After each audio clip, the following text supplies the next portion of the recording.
The following is a production of DallasCowboys.com and the Dallas Cowboys Football Club. Let's go, baby! Are you ready for a break?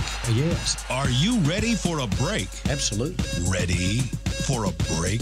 Yeah, and so much for that. It's time for The Break on DallasCowboys.com. We were on a break! With Nick Eatman, David Hellman, Ambar Garcia, and Derek Eagleton. It is Tuesday, November 20th, 2018, season 14, episode number 83. Welcome to another edition of The Break, live from the SWBC Mortgage Studios at the Star, talking some Cowboys football today. We get you guys ready for Cowboys versus Redskins. Thanksgiving Day tilt here at AT&T Stadium. I think the kick is 3:30. For all you guys out there in the Central Time Zone, and it'll be just in time for you to sit back and watch some football after you finish stuffing your face with food. How's everybody doing today? Love the word tilt. Tilt? I do too. One of my favorite football things. Tilt. Not feeling it. That was close. What? Oh, okay. So anything. I don't know. Tilt. I don't know. I like tilt. Just, yeah. All right, we're going to go with it. Tilt. Anyway. So, you eat before the 3:30 game? No, I eat Friday. Well, Thanksgiving all right. Friday. If you didn't cover the Cowboys, you would eat, like, you're done eating when the Cowboys kick off? Man, it's been 20 years. Wow. But yeah, I would probably eat before or during. If you're I'm probably back to seconds by the time the game starts. If you're a Cowboys fan, I guess it kind of changes things. Like, when I was a kid, we would probably eat at like halftime of the Cowboys game, like 5, 6 o'clock. Like, I mean, So what you been eating all day? Thanksgiving dinner. That's the best part. Is like I'd snack on what we're making, like in the kitchen while I'm watching the noon game. You know, like make deviled eggs. Maybe you eat 2 or 3. Nick's so out on this conversation. I don't know. I don't even. Well, yeah. I mean, You don't even know what that's like anymore. I'm right? asking the I know, wrong I'm the same people. way. Nick's been working on Thanksgiving his entire adult life. Yeah, I mean, you too. Pretty much me too. Yeah. So and I've gone to a couple games when I was a kid. I remember, like, I went to a game in, 1989. I was at the Bounty Bowl game. You know? So I don't know. It just whatever works for the Cowboys. I guess people in Dallas and Detroit, it's a different animal for them. You know, like that is what it is. I mean, Thanksgiving is football. I would wake up at like 11 and turn on the noon game and watch that and help my parents make dinner, and we'd probably eat at like 5. Yeah, I don't think I'm as out as Amber is on this. Like, she's like, out. What do y'all do for Thanksgiving? Did you celebrate Thanksgiving in Dominican? What? I'm an American, and no, we don't celebrate Thanksgiving. Obviously, that's not a Dominican holiday. But my stepdad, he is white, so his white family does celebrate Thanksgiving a lot. And all I knew was that you ate turkey and watch football. I didn't know anything about football, but they sounds watch pretty football. accurate. Yeah, sounds pretty accurate. And you ate while watching football. Right. And then you went outside in the cold weather or coolish weather and threw the football around. That's exact. That was my childhood. That was my childhood. It's not really cold in New Orleans on Thanksgiving. Not Houston either, but still, we'd go outside and throw the football. We really would make it to about third quarter when we were young, because as kids, like, we just couldn't stand to be in the house. Now, I know that's changed for kids these days, but like by third quarter, we were like, get the football, we're going outside. I never saw a third quarter probably for the Cowboys. I mean, it was halftime, then you go play, and then it goes into the third, and then you come back and watch it. Exactly. I never saw a third quarter. Yeah, I bet kids don't do that right now. Anyway,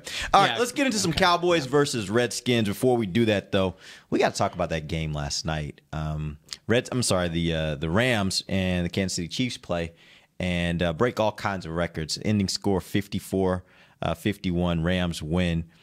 My question to you guys is, was that entertaining? Did you like that brand of football? Because it seems more and more like that's maybe the way the NFL is leaning. But what were your thoughts just watching that by the time it was all over? Did you enjoy it? Yes, I thought it was one of the best games I've ever seen. So, yes, I enjoyed it. I had a lot of people come back to me on Twitter, like, I guess you don't like defense. I think that's stupid. I think there was a lot of defense. There was a lot of great plays in that game, great players going back and forth. Sometimes games take on life of its own. And I thought it was 2 great quarterbacks going back and forth. And, defenses had to step up, and they finally did there at the end. That guy in Kansas City is not going to make a play. So, I mean, he had a chance to make it, and he didn't. And it was great. It was great. You just like seeing that, don't you? Well, even Dez went after him. You got to make that play. Yes. Oh, okay. You got to make that play, Scandrick. He's just like, I'm surprised Witten didn't say anything. Witten said after the second touchdown, Witten was like, it's pretty clear that the Rams have decided that tonight they're going after Orlando Scandrick. That's what he said. That's true. He did say And that. they were winning. I mean, they were winning at going after Orlando Scandrick. I have a really vivid memory from my time covering this team. 2014 Chicago Thursday Night Football. It was the year after they got blown out in negative temperatures. They were up big. They let Jay Cutler bring the Bears back into it. They're rallying, and Scandrick picked Cutler off in the end zone to kind of kill the rally. And he fell to his knees, and it was like the most over the top celebration I've ever seen in my life. And I was like, okay, like, good play, dude, but calm down. Like, it's a regular season game. But then I think about it now, and I'm like, given his history trying to catch balls from opposing quarterbacks, there's probably a pretty big moment for him because he's not good at it at all. He had a chance to win that game for the Chiefs and did not make the play, which I thought it was fitting that the guy wearing 22 for the other team, who also used to play for the Chiefs, did make the play. Mm-hmm. I would be over it if every football game looked like that, but I sincerely enjoyed the hell out of that. That was amazing. What I liked the most is that it wasn't just some random game. I mean, this was the most anticipated regular season game, in many, many years. I mean, you got this late in the season, 2 9-1 teams. There'd been a lot of talk about this game already, controversy. It was supposed to be in Mexico City. They moved it. All this stuff going on, in L.A., where there's been a lot of stuff happening in that area as well.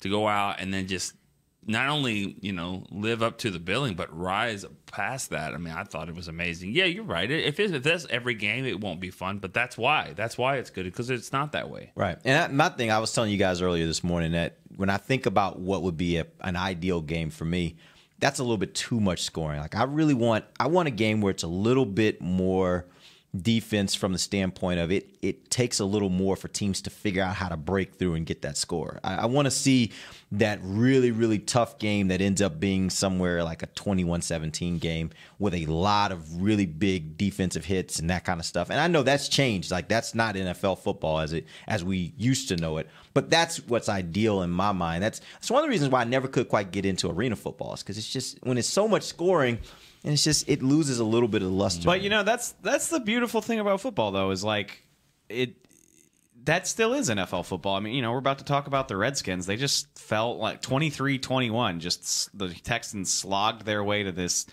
not all that pretty win. Cowboys and Falcons just did the same thing. Like, defense is always going to be a component. I know the rules have drastically changed to favor offense, and I hate it, but teams are going to adapt. And that's the cool thing about football is, like, the game the Rams and Chiefs just played is the same sport as the 17-14 game that the Colts and the Titans and Texans are probably going to play next week on Monday Night Football. Like, and I think people exaggerate. I think it kind of course corrects. Mm-hmm.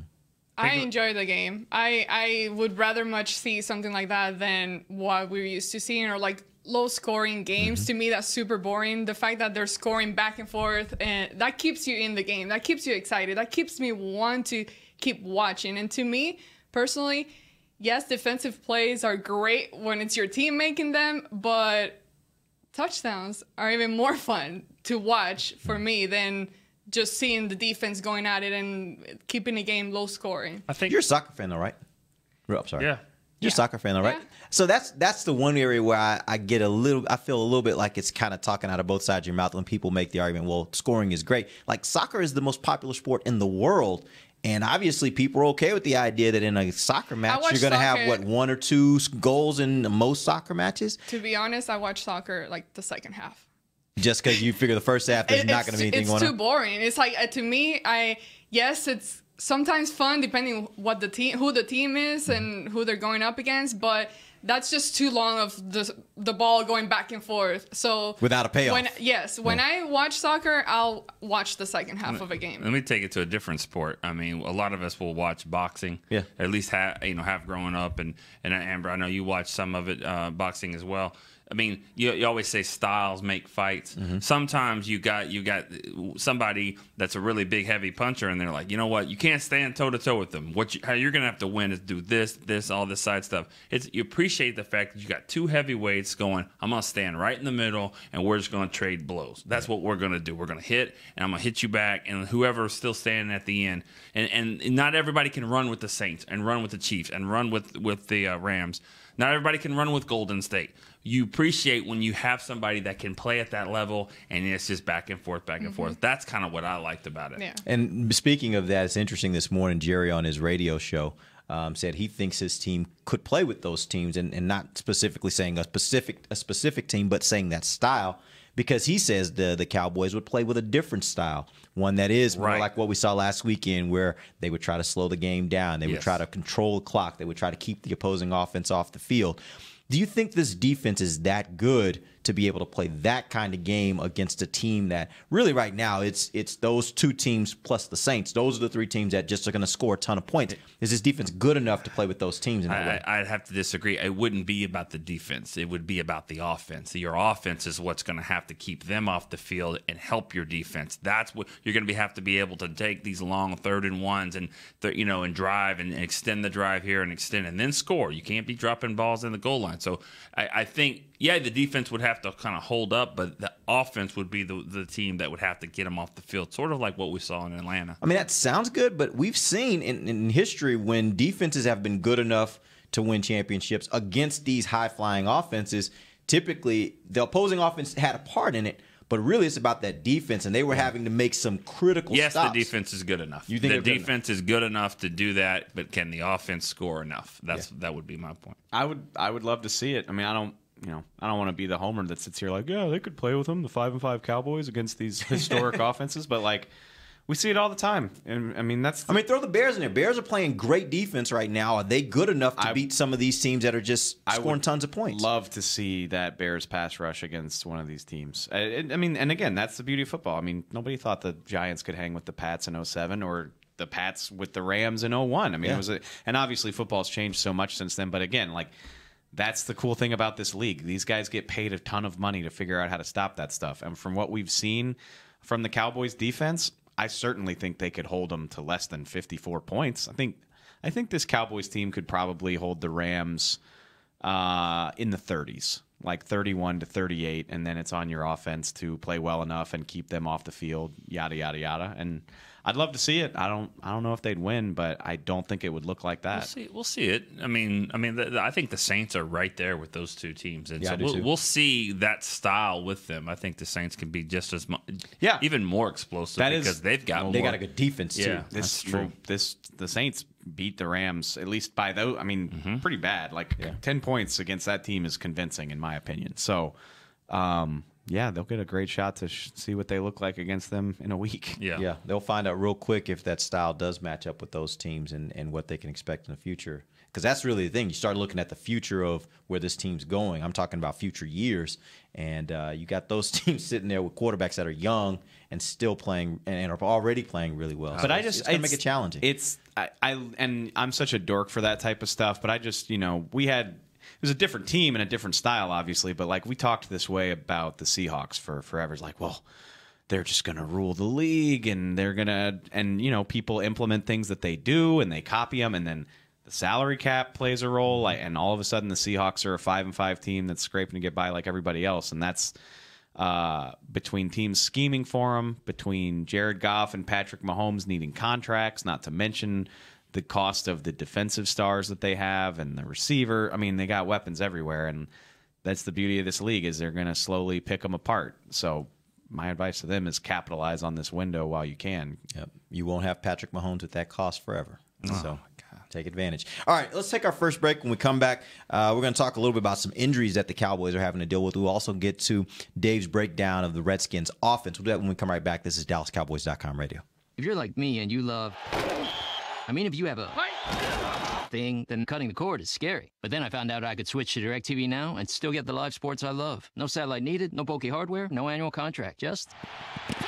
Get the live sports you love. Try DirecTV Now for $10 a month for 3 months. Visit DirecTVNow.com. DirecTV Now. More for your thing. That's our thing. Use code REALDEAL. Limited time. Price for a little package. After 3 months, renews monthly at full price. Currently minimum $40 unless canceled. Prices may change. New subscribers only. Cancel anytime. Content varies by package and may be limited. Restrictions apply. Star Sports Tours is the only official fan travel partner of the Dallas Cowboys, offering exclusive game weekend travel packages with sideline access and photo ops with current players, alumni, and cheerleaders. That's not all, though. You'll get to talk X's and O's with Senior Director of Player Personnel Will McClay and, of course, with yours truly, me, Brian Broaddus. You can trust the official fan travel partner of the Dallas Cowboys, and with us, you'll travel like a pro. Visit cowboystravel.com to book your travel package today. Want to use what the pros use? How about the official men's skincare brand of the Dallas Cowboys, Jack Black? Right now, you can get the Jack Black Playmaker, a curated collection of Cowboys locker room favorites for just $10 with free shipping. The Playmaker includes 4 Jack Black skincare favorites, plus a full-sized Intense Therapy lip balm and a Cowboys can cooler. Go to getjackblack.com/Cowboys and use the code word Cowboys. The Jack Black Playmaker, $10, free shipping. While a player can look good on paper, it's when he's out on the field that you really find out what he's made of. That's why the Cowboys rely on more than just stats and scouting reports when building their team. When picking a tractor, it's why you should rely on more than just specs and features. You've got to take it out and put it to the test. The Cowboys did when they named John Deere their official tractor. Experience one for yourself. Visit myjohndeeredealer.com/football. Back to the break. Welcome back. This is the second segment of the break, live from the SWBC Mortgage Studios at the Star, talking Cowboys football, Cowboys versus Redskins. This Thursday, Cowboys will have to enter the game without Jeff Swaim. How big is that? He's got this injury now, this broken wrist. We'll have to have surgery. How big is that? Big. He's the only tight end that's good on this team. Don't mince words, Nick. Tell us how you really feel. And I don't know how good he really is. I thought he played a nice game, though, against Atlanta. It's too bad that he got hurt there one of those last plays of the game.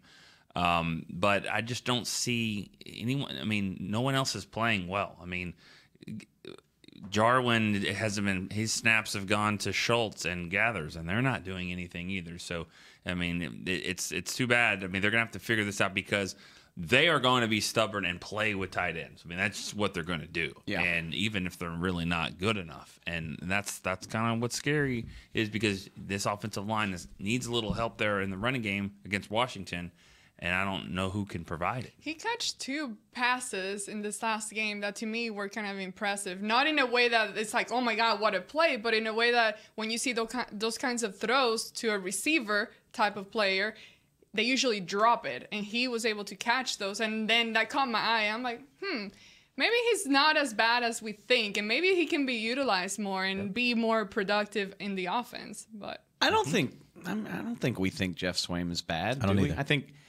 I think of Jeff Swaim a lot of the same way I thought of James Hanna, like underrated player. He can catch a little, he can block a little, he can do everything you ask him to do. Problem is, you always looked at James Hanna in the context of a number 2 tight end, whereas Swaim is your starter. In an ideal world, I don't think you want him to be your starter, but I think he's a hell of a valuable guy to have as your number 2 and just kind of be versatile like that. I like the block on the goal line for Dak's touchdown. I mean, he had that whole side sealed there. Sorry, I didn't mean to cut you off. He did catch those 2 passes, one off the ground. The other one that we saw, and it might have been because of the angle that we had in the press box where it looked like it could have been an interception, and he did a nice job of coming back to Dak, making that catch. I think looked like a receiver. The angle had something to do with it, but he attacked that ball. Mm-hmm. No, it could have been a pick if he had been as aggressive as he was with it. I mean, it's a pretty routine 12-yard catch, but when you're looking in the context of this team's tight ends, which is easily one of the weakest spots on its roster, I thought it was a really nice play. I think he's made some great progress. He's not a liability as a blocker, straight up, that's a compliment to him given that, where he's coming from and the fact that he didn't get a lot of snaps earlier in his career. Yeah, when you look across the league at tight ends, he's developed, I think, into a very solid tight end. I don't think he's near the bottom. I mean, not nowhere close. I think he is a very solid tight end, which is about as much as you can ask for with Jason retiring at the time he did and the Cowboys not really addressing the position. It's about as best as you could probably expect from him this year. People play fantasy football. He's not going to be a guy to be on your team. And he's not that type of guy. He's not going to come close to the Pro Bowl. That's not what we're trying to say, but for what he is. And solid. To Nick's point, they're going to insist on using a tight end / multiple tight ends. Jeff Swaim, he went out in the 4th quarter against Washington and missed all of Tennessee. So that's, 60, 70 snaps that he didn't play, and he still he's played 80% of the offensive snaps. And at one point in the season, before he got hurt, it was as high as like 91, 92. Like behind Dak, Zeke, and the all-pro O-lineman, he's the next most consistent member of the offense. I think what you'll see is a lot more, and you're starting to see Olawale in there a little bit as a lead blocker. You'll see that more, and I think, and I don't know this, but I wouldn't be surprised if we see more Cam Fleming in the goal line situations as it coming in as a tight end. I think that'd be smart. In that, I'm fine with that or Connor Williams. I mean, maybe you work on Connor Williams to do some kind of thing. Like he could be a fullback for you. Yeah, but either way, I think you're probably better off taking one of those offensive linemen as your extra guy rather than bringing in a tight end on short yardage. Yeah, you kind of get the feeling though that 11 personnel between the 20s, Dalton Schultz. Yeah, which is not something I thought I would say, but. He's shown progress. He's had some nice plays since they brought him back. He's in on the game day roster now, and I mean he's the best. If Rico's going to get 5 touchdowns, Derek, he's going to have to start getting them. Yeah, as always kind of running short here. I don't know if we're going to get there. But. I can hear the people calling for Rico, but does he catch 5 passes before the end of the season? Let's say passes. Let's just change it up. Let's get to 5 passes. How many does he have right now? 1? 2. Yeah. I know he had the big one in Houston. He had another one against Jacksonville where it was about 13, 14 yards. That's it, though. I think that they think Schultz is smart. I know Schultz is smart. His issue is he just needs to get stronger. Yeah, and but he's not going to do that till the offseason. He's made some strides, which, I think Nick's right. They'll probably try to find a workaround when it comes to blocking, but in terms of being the best mix of the two, yeah, it's unfortunate. It's a sneaky big loss. Like, you're like, oh, he's got 15 catches for 240 yards, blah, blah, blah, whatever. Like, it's a sneaky big loss of the way this team wants to play football. Yep. Let's talk about some of the other guys that missed last week. Still in the injury report, but a lot of them were limited yesterday in practice, albeit that was a walkthrough.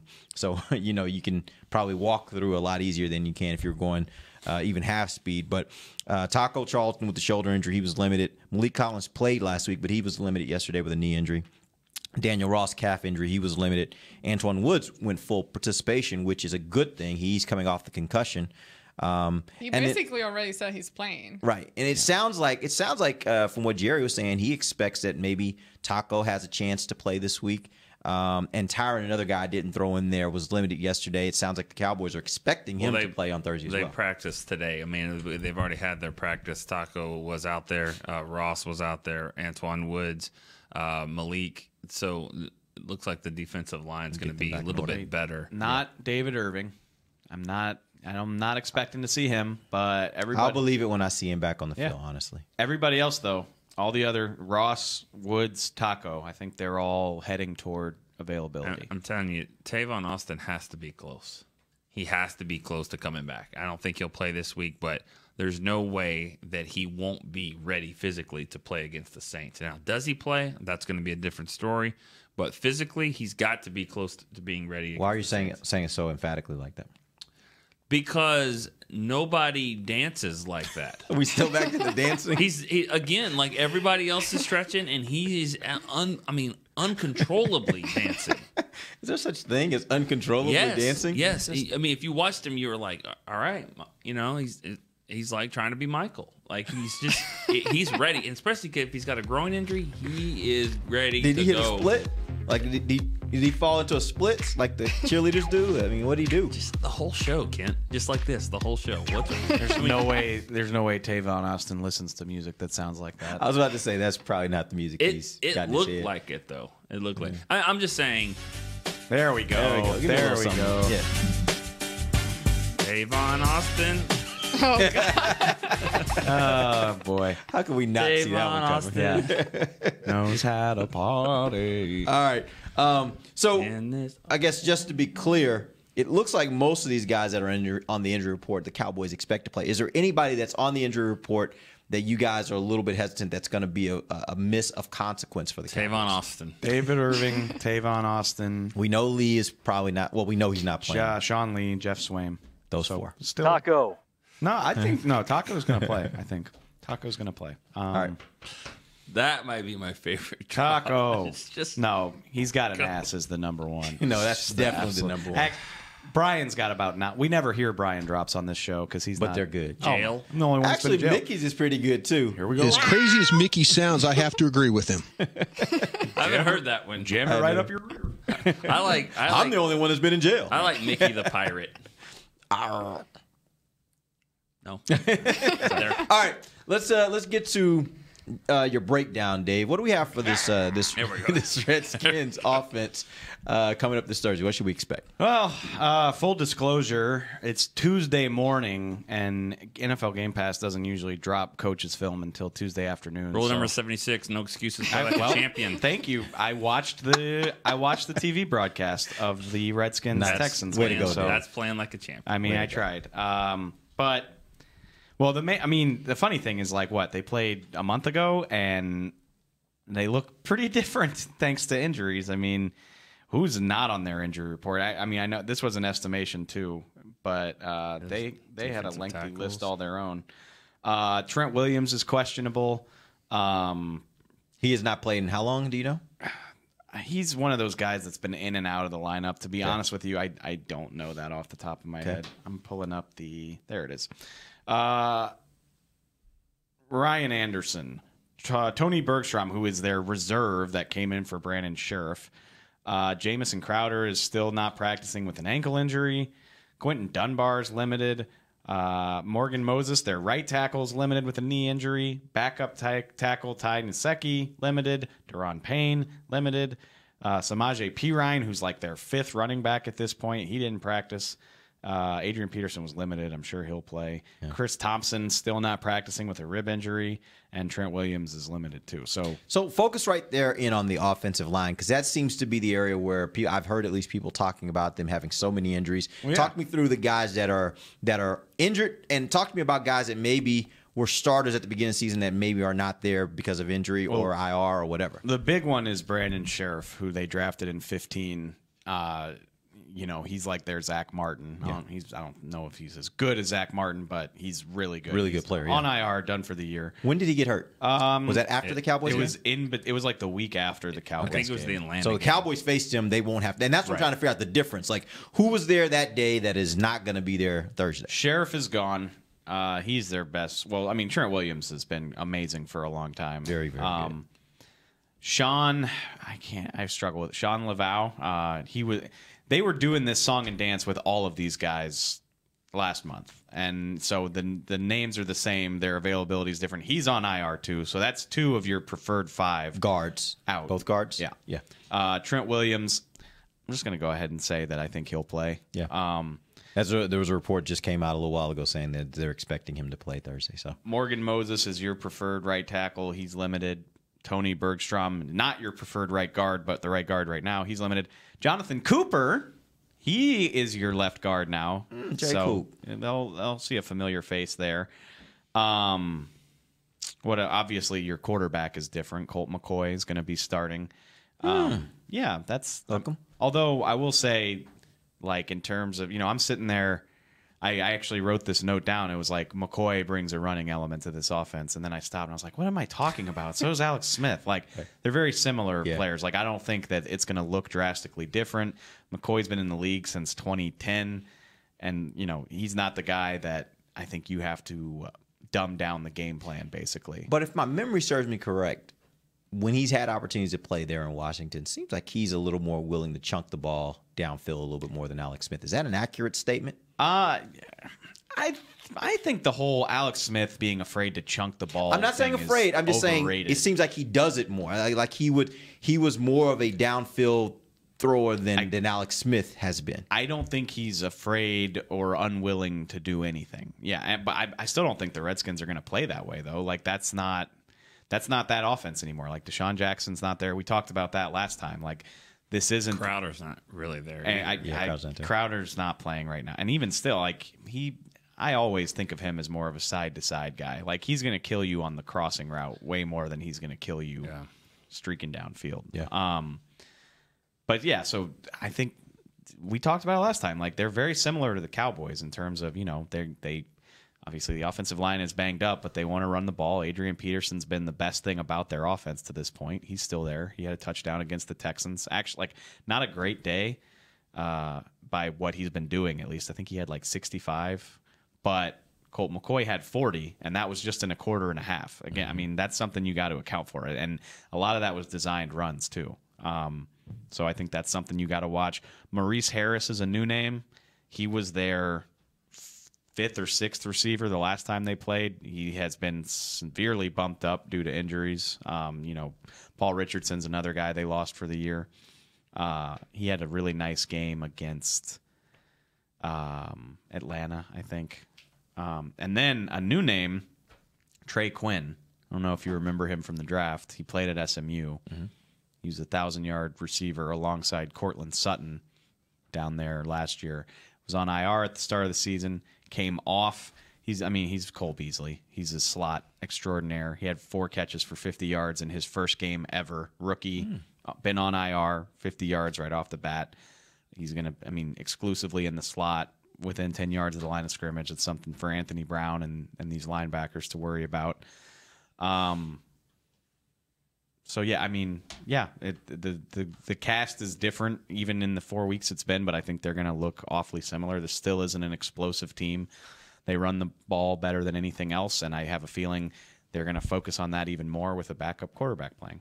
All right, we're going to take our last break. When we come back, I want these guys to kind of mix it up a little bit here and talk about, or at least let's talk about how we expect this to be a little different than maybe what we saw when we were in Washington before, looking at the Washington offense versus the Cowboys defense. We'll do it when we come right back. This is DallasCowboys.com radio. While a player can look good on paper, it's when he's out on the field that you really find out what he's made of. That's why the Cowboys rely on more than just stats and scouting reports when building their team. When picking a tractor, it's why you should rely on more than just specs and features. You've got to take it out and put it to the test. The Cowboys did when they named John Deere their official tractor. Experience one for yourself. Visit myjohndeeredealer.com/football. It's time for Tailgate with the OtterBox boys. OtterBox? The makers of those crazy protective phone cases? The one and only. They're also wild about protecting parking lot parties from sad drinks. It's why they made elevation tumblers. Rumor around the crockpot is they're made from stainless steel with a copper lining to keep temps hot or cold. True. They even come in 7 different sizes, up to 64 ounce, the growler. I like how OtterBox drinks. Thinks. And that's been Tailgating with the OtterBox boys. Check out all the colors and sizes of their elevation tumblers at OtterBox.com. Want to use what the pros use? How about the official men's skincare brand of the Dallas Cowboys, Jack Black? Right now, you can get the Jack Black Playmaker, a curated collection of Cowboys locker room favorites for just $10 with free shipping. The Playmaker includes 4 Jack Black skincare favorites, plus a full-sized Intense Therapy lip balm and a Cowboys can cooler. Go to getjackblack.com/Cowboys and use the code word Cowboys. The Jack Black Playmaker, $10, free shipping.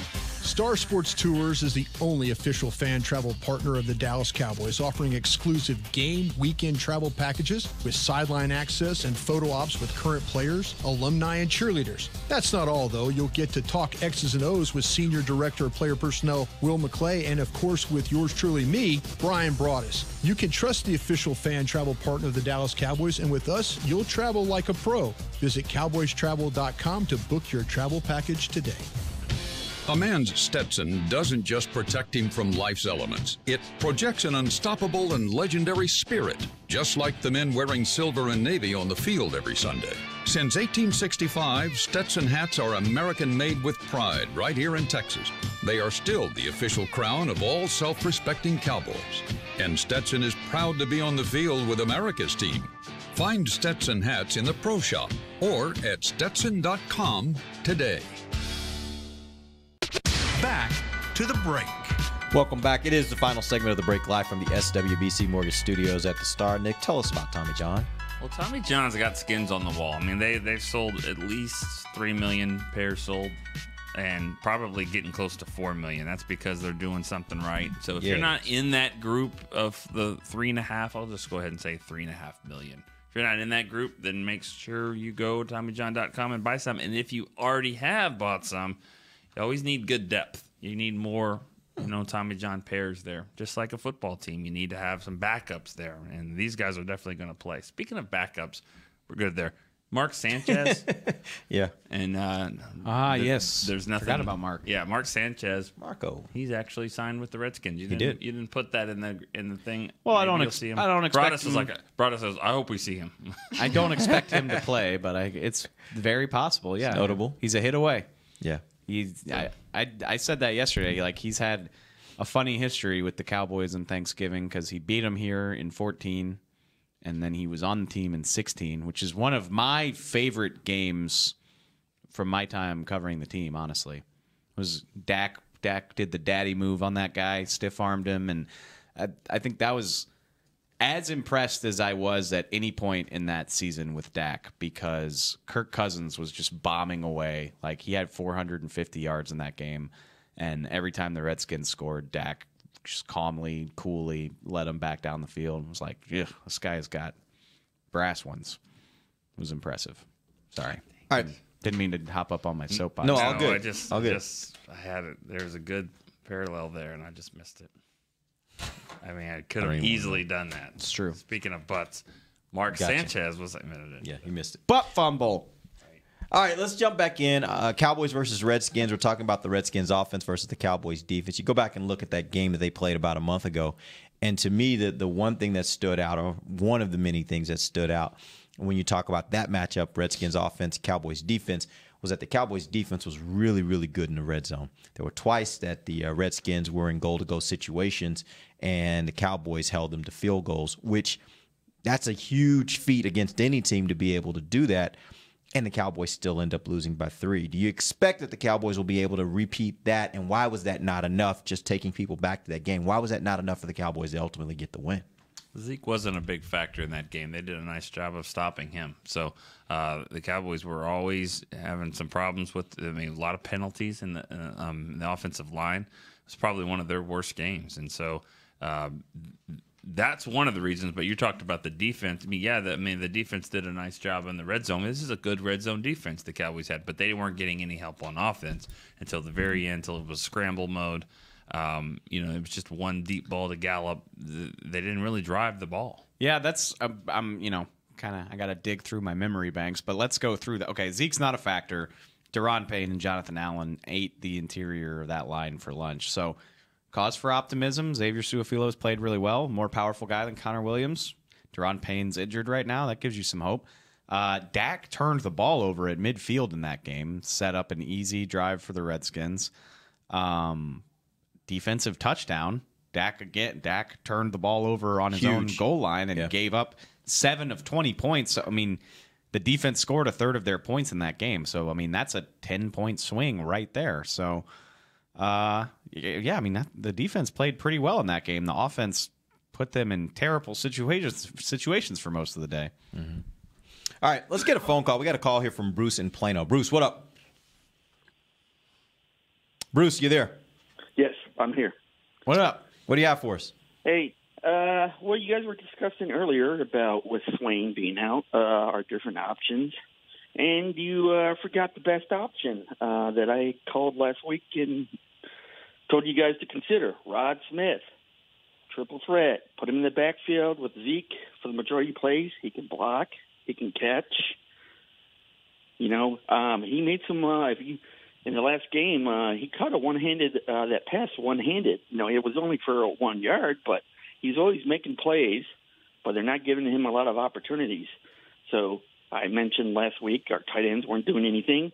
Our best tight end is out now, so time to put Rod Smith in.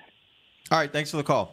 Remember when he blocked that defensive end off the edge? That's kind of where I was going with, but go ahead. Another underrated player. Love the role that Rod Smith plays, but again, this coaching staff, right? They're not just magically going to start playing 21 personnel all the time. I said this last night. Nobody would love to see them just say, "Oh, no tight end. Looks like it's 10 personnel from here on out." They're not going to do that. They're going they want to play their game. They're going to use a tight end. You can't play Rod Smith at tight end.